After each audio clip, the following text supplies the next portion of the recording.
J'en viens à un troisième ensemble. J'ai intitulé cela « La recherche de l'immortalité ». Napoléon est obsédé par l'idée de laisser une œuvre, par l'idée de laisser une trace dans l'histoire.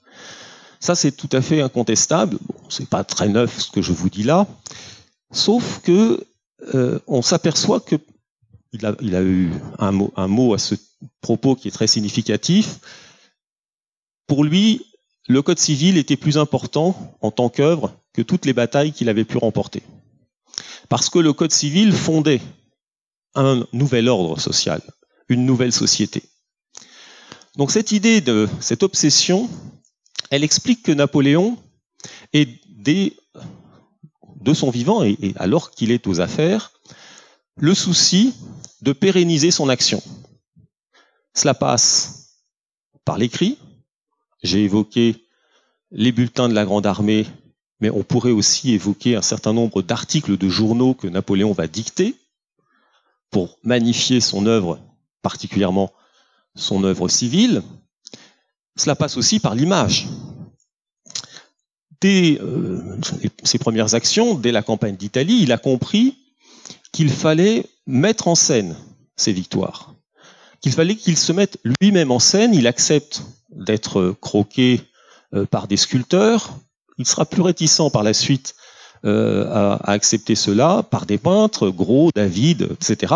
Toute sa carrière est rythmée par des commandes de sculptures, de tableaux qui doivent magnifier son action. Donc, volonté pour Napoléon de parachever son œuvre par l'image, par l'écrit, de pérenniser cette œuvre. Et la pérennisation de l'œuvre, elle passe aussi par l'enracinement dans le sol. Napoléon Bonaparte est un bâtisseur. Et il ne bâtit pas n'importe quoi. Les premiers monuments dont il lance la construction sont des monuments qui se réfèrent à la Rome antique, des fontaines en particulier. Alors, il y a un mélange parce qu'on voit aussi des influences égyptiennes ou grecques.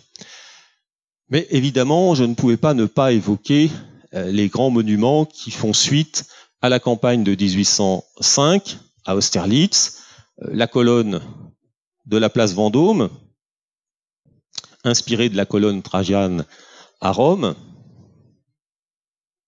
Là, vous envoyez une photo que j'ai prise moi-même au moment où on a restauré la colonne. En 1806, Napoléon décide également de la construction de l'arc de triomphe de l'Étoile, qui s'inspire de l'arc de Titus à Rome, de même que l'arc de triomphe du Carrousel, dont le modèle est l'arc de Septime Sévère à Rome.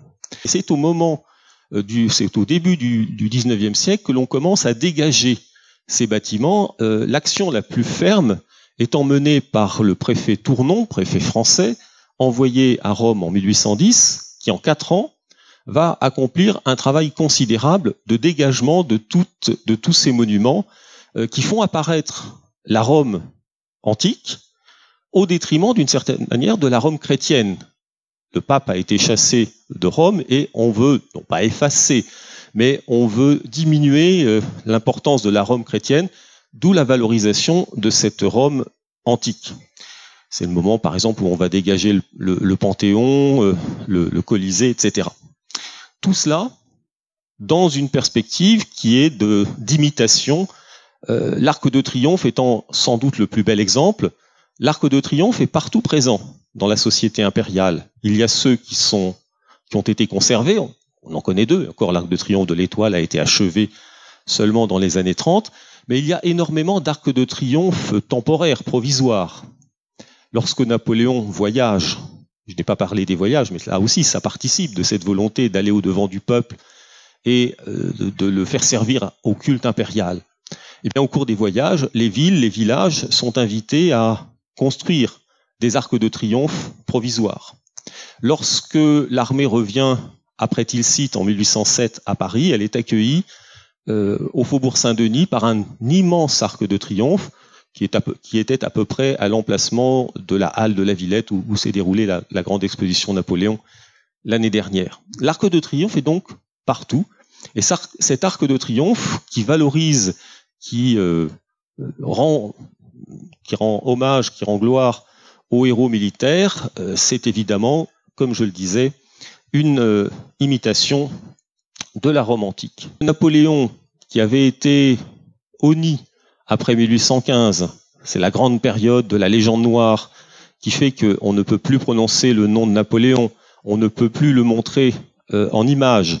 Eh bien, cette légende noire va laisser la place à une légende dorée dont même certains des adversaires de Napoléon, mais il est vrai qu'il est mort entre-temps, vont se faire les ardents propagateurs.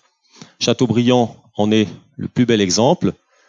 Vivant, écrit-il, il a manqué le monde, mort, il le possède.